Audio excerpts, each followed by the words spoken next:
ನಮಸ್ಕಾರ ಎಲ್ಲ ವೀಕ್ಷಕರಿಗೆ. 2025ನೇ ಇಸ್ವಿಯ ಭವಿಷ್ಯವನ್ನು, ವೃಷಭ ರಾಶಿಗೆ ಸಂಬಂಧಪಟ್ಟಂಥ ಭವಿಷ್ಯವನ್ನು ನಾನು ಈ ವಿಡಿಯೋದಲ್ಲಿ ತಿಳಿಸ್ಕೊಡ್ತೇನೆ. ಈ ಬಾರಿ ವೃಷಭ ರಾಶಿಯವರಿಗೆ ಗುರುಬಲ ಬರ್ತಾ ಇದೆ. ಅವ್ರಿಗೆ ಇಷ್ಟು ದಿನ ಜನ್ಮದಲ್ಲಿ ಗುರು ಇತ್ತು. ಸೊ ಜನ್ಮ ಗುರು ನರೋದುಃಖಂ ಅಂತ ಜ್ಯೋತಿಷ್ಯದಲ್ಲಿ ಹೇಳ್ತಾರೆ. ಜನ್ಮರಾಶಿಯಲ್ಲಿ ಗುರು ಸಂಚಾರ ಆಗುವಾಗ ಅಷ್ಟೇನು ಶುಭ ಫಲಗಳನ್ನು ಗುರುವಿನಿಂದ ಜಾತಕರು ಪಡ್ಕೊಳ್ಳೋದಕ್ಕೆ ಸ್ವಲ್ಪ ಸಂಭವಗಳು ಕಡಿಮೆ. ಮತ್ತು ಆದರೆ ಈಗ ವೃಷಭ ರಾಶಿಯವರಿಗೆ ಒಂದು ಅತ್ಯುತ್ತಮವಾದ ಕಾಲ ಬರ್ತಾ ಇದೆ. ಅದು ಯಾಕೆ ಅಂದರೆ ಗುರು 2ನೇ ಮನೆಗೆ ಬರ್ತಾರೆ. ರಾಶಿಯಿಂದ 2ನೇ ಮನೆಗೆ ಬಂದು ಮತ್ತು ಮೀನದಲ್ಲಿ ಶನಿ ಸಂಚಾರ ಇರುತ್ತೆ. ಇದು ಈ ವೃಷಭ ರಾಶಿಯವ್ರಿಗೂ ಅಪ್ಲೈ ಆಗುತ್ತೆ ಮತ್ತು ವೃಷಭ ಲಗ್ನದವರೆಗೂ ತಕ್ಕ ಮಟ್ಟಿಗೆ ಈ ಉತ್ತಮವಾದ ಫಲಗಳು ಸಿಗುತ್ತೆ.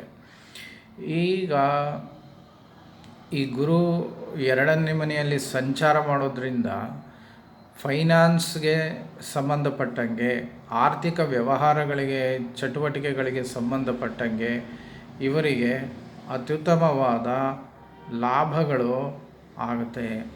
ಮತ್ತು ಗುರು ಇವ್ರ ಜಾತಕದಲ್ಲಿ ವೀಕ್ಷಣೆ ಮಾಡೋ ಗೃಹಗಳು ಏನಿದೆ ಅದೂ ಉತ್ತಮವಾದ ಅಭಿವೃದ್ಧಿಯನ್ನು ಕಾಣುತ್ತೆ. ಸೊ ಹಾಗಾಗಿ ಇವರಿಗೆ ಆಯುರ್ಭಾವ, ಆರೋಗ್ಯ ಮತ್ತು ಐಶ್ವರ್ಯಾಭಿವೃದ್ಧಿ ಆಗೋದಕ್ಕೆ ಇದು ತುಂಬ ಉತ್ತಮವಾದ ಕಾಲ ವೃಷಭ ರಾಶಿಯವರಿಗೆ ಅಂತ ಹೇಳ್ಬೋದು. ಮತ್ತು ಅಷ್ಟೇನು ವಿಶೇಷವಾದ ತೊಂದರೆಗಳು ಆಗುವಂಥ ಲಕ್ಷಣಗಳು ಈ ವರ್ಷಕ್ಕೆ ಸೀಮಿತವಾಗಿ ವೃಷಭ ರಾಶಿಯವರಿಗೆ ಕಾಣ್ತಾ ಇಲ್ಲ. ಒಂದು ಉತ್ತಮವಾದ ಒಂದು ವಿಷಯ ಅಂದರೆ, ಯಾವುದಾದ್ರೂ ವೃಷಭ ರಾಶಿಯಲ್ಲಿ ಹುಟ್ಟಿರತಕ್ಕಂತಹ ರಾಜಕಾರಣಿಗಳಿದ್ದರೆ ಅವರಿಗೆ ಅತ್ಯುತ್ತಮವಾದ ಕಾಲ. ಅಧಿಕಾರ ಗ್ರಹಣ ಮಾಡಲಿಕ್ಕೆ ಅವರಿಗೆ ಒಂದು ವಿಶೇಷವಾದ ಪ್ರಚಂಡ ಯೋಗ ಈ ಕಾಲದಲ್ಲಿ ಅವರಿಗೆ ಸಂಭವಿಸ್ತಾ ಇದೆ. ಆದ್ದರಿಂದ ಈಗ ವಿಶೇಷವಾದ ಬದಲಾವಣೆಗಳನ್ನು ನಾವು ರಾಜ್ಯದಲ್ಲೂ ಕೂಡ ಕಾಣುವಂಥ ಸಂಭವಗಳು ಜಾಸ್ತಿ ಇದೆ. ಆದ್ದರಿಂದ ವೃಷಭ ರಾಶಿಯ ರಾಜಕಾರಣಿಗಳಿಗಂತೂ ಇದು ಅಧಿಕಾರ ಹಿಡಿಯೋದಕ್ಕೆ ಹೇಳಿ ಮಾಡಿಸಿದ ಕಾಲ.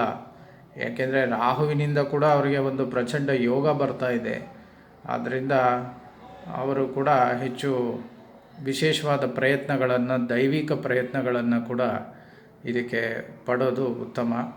ಮತ್ತು ಇನ್ನುಳಿದಂತೆ ಇತರ ಎಲ್ಲ ಸಾಧಾರಣ ಜನಗಳಿಗೆ ಕೂಡ ಈ ವೃಷಭ ರಾಶಿಯಲ್ಲಿ ಹುಟ್ಟಿರತಕ್ಕಂಥ ಅಥವಾ ವೃಷಭ ಲಗ್ನದಲ್ಲಿ ಹುಟ್ಟಿರತಕ್ಕಂಥವರಿಗೆ ಕೂಡ ವಿಶೇಷವಾದ ಯೋಗಗಳು, ವಿದೇಶ ಯಾತ್ರೆ ಮಾಡುವಂಥ ಯೋಗ ಇತ್ಯಾದಿ ಎಲ್ಲ ವಿಧವಾದ ಯೋಗಗಳನ್ನು ಈ ವರ್ಷದಲ್ಲಿ ವೃಷಭ ರಾಶಿಯವರು ಪಡ್ಕೊಳ್ತಾರೆ. ಮತ್ತು ಆದರೆ ಇಲ್ಲಿ ಏನಂದರೆ, ಇವರು ಆಂಜನೇಯನ ಮತ್ತು ಮಹಾವಿಷ್ಣುವಿನ ಪ್ರಾರ್ಥನೆ ಪೂಜೆ ಮಾಡೋದು ವಿಶೇಷ ಶುಭದಾಯಕವಾಗಿರುತ್ತದೆ. ಅದು ಗುರು, ಶನಿ ಮತ್ತು ಬುಧವಾರಗಳಂದು ಈ ಮೇಲೆ ತಿಳಿಸಿದ ದೇವರ ಉಪಾಸನೆಯನ್ನು ಮಾಡುವುದು ಅತ್ಯಂತ ಶ್ರೇಯಸ್ಕರ ಅಂತ ಹೇಳ್ಬೋದು. ಟೋಟಲಾಗಿ ಹೇಳಬೇಕಂದ್ರೆ ವೃಷಭ ರಾಶಿಯವರಿಗೆ ವಿಶೇಷವಾದ ಅಧಿಕಾರ ಯೋಗ ಮತ್ತು ಕೆಲಸ ಕಾರ್ಯಗಳಲ್ಲಿ ಉನ್ನತಿ ಮತ್ತು ಆರೋಗ್ಯ ಐಶ್ವರ್ಯಗಳ ಪ್ರಾಪ್ತಿ ಇಷ್ಟು ಆ ಭಗವಂತನ ದಯೆಯಿಂದ ಈ ವರ್ಷ ವೃಷಭ ರಾಶಿಯವರಿಗೆ ಪ್ರಾಪ್ತ ಆಗುತ್ತೆ ಅಂತ ಹೇಳ್ಬೋದು. ಮುಂದಿನ ವಿಡಿಯೋದಲ್ಲಿ ಕಟಕ ರಾಶಿಯವ್ರ ಬಗ್ಗೆ ತಿಳಿಸ್ತೇನೆ.